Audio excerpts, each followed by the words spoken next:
வணக்கம். வணக்கம் ஐயா, இப்போ திருவண்ணாமலையில் விவசாயிகள் சிப்காட் தொழிற்சாலை வேண்டான்னு சொல்லி போராட்டம் பண்ணி போராட்டம் பண்ணாங்க. அந்த போராட்டத்தில் 6 விவசாயிகள் மேலே குண்டாஸ் சட்டத்தை இந்த திமுக அரசு தப்பான முறையில் பயன்படுத்தினாங்க. தப்பான முறையில் பயன்படுத்தி அவங்க மேலே குண்டாஸ் சட்டத்தை போட்டாங்க.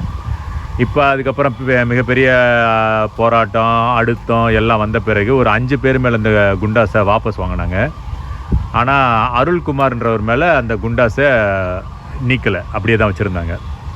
இப்போ நேற்று அது மேலே மேல்முறையீடு போயிருந்தாங்க. அவங்க மனைவி என் கணவர் மேலே போட்டிருந்த குண்டாஸ் தவறானது அப்படின்னு சொல்லி அதுக்கு நேற்று ஒரு சிறப்பான ஒரு ஆளுங்கட்சிக்கு ஒரு குட்டு வைக்கும் வகையில் நீதிபதிகள் ஒரு கேள்வியை எழுப்பியிருக்கிறாங்க. அதாவது இவர்களுக்கு அருள்குமார் மேலே நீங்கள் எந்த முகாந்திரத்தில் இந்த குண்டாஸை போட்டிங்க, இப்போ அதுக்கான எல்லா இது முழுக்க அரசியல் காழ்ப்புணர்ச்சினால தான் நீங்கள் இந்த குண்டாஸை போட்டிருக்கீங்கன்றதையும் சொல்லிட்டாங்க. அதே மாதிரி நீங்கள் இந்த எந்த அடிப்படையில் இந்த குண்டாஸ் சட்டத்தை பதிவு பண்ணீங்கன்றதை வரும் ஜனவரி 4ஆம் தேதிக்குள்ளே டாக்குமெண்ட்டாக தாக்கல் பண்ண சொல்லியிருக்கிறாங்க, தகவலை தாக்கலாக பண்ண சொல்லியிருக்காங்க. அப்போ இது ஒரு மிகப்பெரிய ஆளுங்கட்சிக்கு மிகப்பெரிய ஒரு பின்னடைவு, ஒரு கெட்ட பேர் தான் இது இப்போ இதில் கேள்வி என்னென்னா, இவ்வளோ பெரிய விஷயம் ஆளுங்கட்சிக்கு எதிராக நடந்திருக்குது, நீதித்துறை தட்டி கேட்டிருக்கிறாங்க. இதே அந்த விவசாயிக்கு ஆளுங்கட்சிக்கு சாதகமாக இந்த நீதித்துறையிலேருந்து ஏதாவது தீர்ப்பு வந்திருந்தாலோ இல்லை கேள்வி எழுப்பப்பட்டிருந்தாலோ இன்றைக்கி இருக்கிற எல்லா ஊடகத்துலேயும் அதாவது இந்த 200 ரூபாய் ஊப்பி ஊடகம் இருக்குதுல்ல, யூடியூப்லேருந்து மெயின் ஸ்ட்ரீம் மீடியாவிலேருந்து பத்திரிகையிலேருந்து வேறு என்னென்ன துக்கடா இருக்குதோ எல்லா துக்கடாலையும் இதை பற்றி தான் பேசியிருப்பாங்க. ஆனால் இன்றைக்கி இவ்வளோ ஆளுங்கட்சிக்கு எதிராக நீதித்துறை கேள்வி எழுப்பின விஷயத்த ஒரு ஊடகம் கூட பேசலையேங்க. என்னங்க இவ்வளோ கீழ்த்தரமாக நம்ம ஊடக தர்மம் போய்கிட்டு இருக்குதுன்னு ரொம்ப மனவேதனையாக இருக்குது. இதை பற்றி உங்களோட கருத்து என்னையா? ஊடகம் என்பது மக்களுக்காக செயல்படுறதில்லை. அது எப்படின்னு கேட்டிங்கன்னா, ஒரு தனியார் நிறுவனம்னா எப்படி என்ன பண்ணோம், அந்தந்த நேரத்துக்கு உடனடியாக பணம் சம்பாதிக்கணும் அப்படின்றது தான் அவங்களோட நோக்கம். பிஆர்டி அவங்களுக்கு அப்பப்போ எந்தெந்த சூடாக என்ன கிடைக்குதோ அந்த செய்தி அவங்களுக்கு அப்போ அந்த நேரத்துக்கு தேவைப்படும்.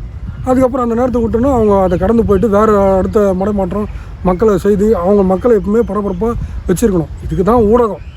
இந்த ஊடகம்லாம் எப்போவுமே நடுநிலையாக மக்களுடைய பிரச்சனைகளை எடுத்து பேசி இதை அரசின் கவனத்தை திருப்பணும், மக்கள் பக்கம் திரும்பணும், மக்களுடைய தேவைகளை நிறைவேற்றுறதுக்காக தான் இந்த ஊடகங்கள் பேசணும். ஆனால் இந்த ஊடகங்கள் இப்போ அதெல்லாம் செய்கிறதில்லை. இந்த ஊடகங்கள் இந்த வேலை தான் மாமா வேலை தான். நான் பச்சையாக சொல்கிறேன்னாக்க தரகர் வேலை பார்க்கணும், அதுதான் செய்யணும். அவங்க அது தேவையில்லாமல் ஊடக வேலைக்கு வந்துட்டாங்க. அவங்க அந்த வேலைக்கு போகலாம். அவங்க இப்போ நீங்கள் அருள்ன்றவரை பற்றி பேசுகிறீங்க. அருள்ன்றவர் எதுக்காக போராடினார்? தனக்காக போராடினாரா? இல்லை, தன்னுடைய நிலத்தை பாதுகாக்கணும். தமிழ்நாட்டில் எந்த ஒரு பிரச்சனையாக இருந்தாலும் மக்களுடைய ஒரு பிரச்சனைகளுக்கு முன்மாதிரியாக இருக்கணும். நம்ம போய் போராடி அவங்களுடைய பிரச்சனை தீர்க்கணுன்றது தான் அவருடைய நோக்கம். அவரை வழி நடத்தக்கூடிய ஒரு இயக்கம், நல்ல கட்சி. அதனால் அவர் அங்கே நம்ம மக்கள் பாதிக்கப்படுறாங்களே, அவங்களுடைய உரிமைகள் பறிப்போது, அவங்களோட நிலம் பறிப்போது பாதிக்கப்படுறாங்களேன்னு சொல்லிட்டு அவர் குரல் கொடுக்குறார். இப்போ குரல் கொடுத்தா கூட அவரே நேரடி அதில் களமிறங்கலை. அந்த ஊர் மக்கள் தான் அவங்கள கூப்பிட்டு எங்களை ஒருங்கிணைச்சு செய்யுங்கன்னு சொல்கிறாங்க. அதை தான் சொல்கிறேன். மக்களுடைய அபய குரல் தான் அருள் அங்கே நிற்கிறாரு, அவங்களோட களத்தில் இறங்கி பேசுகிறாரு. இப்போது நான் ஒரு கேள்வி கேட்குறேன். திருவண்ணாமலையில் நடக்கிற போராட்டத்துக்கு இவர் ஏன் இங்கே வரணும்? வேலூர் நடத்துகிற போராட்டத்துக்கு ஆற்காடுக்காரி ஏன் இங்கே வரணும்? காஞ்சிபுரத்தில் நடத்துகிற போராட்டத்துக்கு சென்னைக்காரன் ஏன் இங்கே வரணும்? சொல்கிறதுக்கு நீங்கள் யாரையா? நீங்கள் யாரும் அதில் எப்படி நீங்கள் அந்த கேள்வி கேட்கலாம்? நான் இங்கே பாதிக்கப்பட்டிருக்கேன். பாதிக்கப்படும் போது எனக்காக நான் குரல் கொடுக்கறதுக்கு சக்தி இல்லாது அப்படின்னும் போது எனக்காக ஒருத்தன் வரணும். அது வரணும்னு காத்துட்டு இருக்க முடியாது. நான் யாராவது காப்பாற்றுங்கன்னு கை விரிக்கும் போது எனக்கு ஒருத்தர் அரவணைக்கிறான். ஒரே நாடு ஒரே தேர்தல்னு வர்றப்ப போராட்டம் மட்டும் இங்கே பிரிக்கப்படுது. இப்போ நாங்கள் மணிப்பூரில் நாங்களும் குரல் கொடுத்தோம்.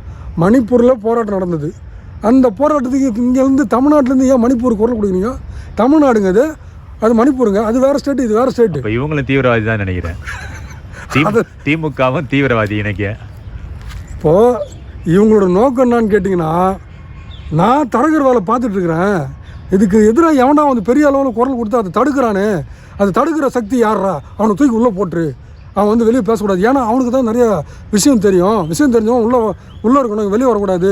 வெளியே வந்தால் மக்கள் அந்த போராட்ட குணங்களை வந்து கொண்டு வந்துடுவான், அவங்கள வந்து குரல்களுக்கு பேச வச்சுருவான் அப்படின்றது தான் இந்த அரசுக்கு காழ்ப்புணர்ச்சி. அரசியல் காழ்ப்புணர்ச்சி இல்லை, தன்னுடைய பங்கு இங்கே வராமல் போயிடுமே அப்படின்ற ஒரு பயம். பணம் வரணும், அதை வச்சு பணம் சம்பாதிக்கணும், பதவி வரணும், ஆட்சியை காப்பாற்றிக்கணும், இப்படின்ற எண்ணம் தானே தவிர அவங்களுக்கு வேறு அரசியல் காழ்ப்புணர்ச்சின்றது இதுதான். இதாவது எனக்கு வரக்கூடிய லாபத்தை நீ தடுக்காத, எனக்கு என்னோட பதவி நீ தட்டி பறிச்சிடாத, நீ வந்து பேசுகிறனாக்கா உன்னை தூக்கி போடு. குண்டாசு எதுக்காக போடுவான்? பிரச்சனைகள், ரவுடித்தனம் இந்த மாதிரி பண்ணுறவனுக்கு தான் அவனுக்கு எதாவது பனிஷ்மெண்ட், தண்டனை கொடுக்கறதுக்கு போடுவாங்க.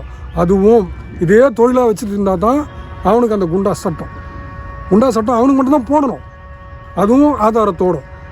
இன்றைக்கி பல காவல் நிலையங்களில் மர்மமான முறையில் எத்தனையோ கைதிகள் அவங்கள வந்து மர்ம கொலையாக போடுறாங்க. அதெல்லாம் எதில் எதுவுமே சேர்க்குறதுன்னு தெரியல. ஏன்னா அப்பாவி எல்லாம் கொல்லப்படுறாங்க. அப்படி தான் அருளும் அப்பாவி, அவர் மேலே குண்டாஸ் போட்டிருக்காங்க. அவர் என்ன செய்தார்? மக்களுக்காக போராடாத, இது எல்லாருக்கும் அச்சுறுத்தல், எவனும் வராதிங்க, வந்தீங்கன்னா உங்களுக்கும் இதுமாரி தான் அப்படின்றது தான் இந்த ஆளுங்கட்சியினுடைய பெரிய பல்லு, அதிகார பல்லுன்றது பெரிய பல்லு இருக்கான். அதனால் நீங்கள் என்கிட்ட பெரிய பல்லு இருக்குது, நீங்கள் வந்துடாதீங்க, நான் இப்போ மென்று போய்கிடுவேன் அப்படின்னு ஒரு அச்சுறுத்தல் கொடுக்குறாங்களாம். அதுக்கெல்லாம் அஞ்சுறவங்க நாங்கள் கிடையாது.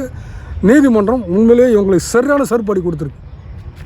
பாராட்டுகள் நீதிமன்றத்துக்கு. கடந்த 2.5 வருடமாக திமுகவுடைய ஆட்சியோட சாதனைன்னு பார்த்தீங்கன்னா,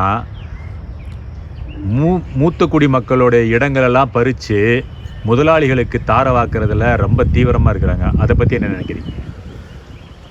இவங்களோட வேலையை பார்த்தீங்கன்னா, ஒரு விஷயத்த சொல்கிறேன். ஆவடியில் போர்க்குடி மக்கள், அவங்களுக்கு பக்தவச்சலம்ன்ற ஒரு அரசாங்கம் வந்து அன்றைக்கி இருந்த முதலமைச்சர் 1962 அவங்களுக்காக பட்டா வழங்கியிருக்காங்க. அப்போவே பட்டா வழங்கிட்டாங்க.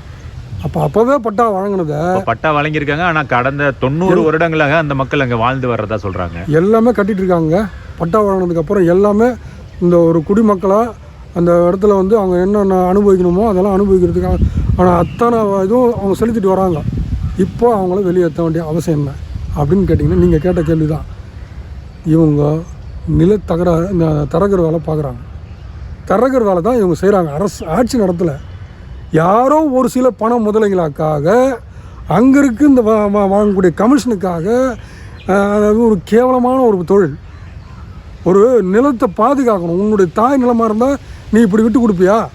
இன்னொருத்தனுக்கு விட்டு கொடுப்பியா? ஏன்னா இது உன் தாய் நிலம் இல்லை. இது உன் தாய் நிலமாக இருந்தால், உன் தாய் மக்களாக இருந்தால் நீ அவங்கள வந்து பாதுகாத்துருப்ப. பூர்வக்குடி மக்களை துரத்துற நீ யார்? உனக்கு எதுக்கு அதிகாரம்? அப்போ தயவு செய்து ராஜினாமா பண்ணிட்டு போ. உனக்கு எதுக்கு அந்த பதவி? எங்களை காட்டி கொடுத்து எங்களெல்லாம் வெளியேற்றிட்டு யாரோ ஒரு தனி நபருக்காக இந்த நிலத்தெல்லாம் அவனுக்கு கொடுக்கறதுக்காக நீ எதுக்கு ஆட்சி நடத்துகிற? தயவுசெய்து ஆட்சி நடத்தாத. இது ஆட்சி கிடையாது, கொடுங்கோன்மையான அதிகாரம். இந்த அதிகாரம் தேவை கிடையாது. இது மக்களுடைய உரிமைகளை தட்டி பறிக்கிறதுக்காக உன்னை வந்து தேர்ந்தெடுத்தாங்க. இந்த ஆவடியிலேயே திமுகவுக்கு பல ஆண்டுகளமாக ஓட்டு போட்டிருக்காங்க. பல ஆண்டுகளமாக அவங்களுக்கு ஓட்டு போட்டு அவங்கள வாழ வச்சுருக்காங்க. அப்போல்லாம் தெரியல அவங்க வந்து வேறு மக்கள்ன்ட்டு. அவங்க பூர்வக்குடி மக்களை வெளியேற்றுறதுக்கு உனக்கு எந்த அதிகாரமும் கிடையாது. அப்படின்னு வெளியேற்றணும்னா தயவுசெய்து நீ ஆட்சி விட்டு வெளியே போ. நீ யார் எங்களை வெளியேற்றுறதுக்கு?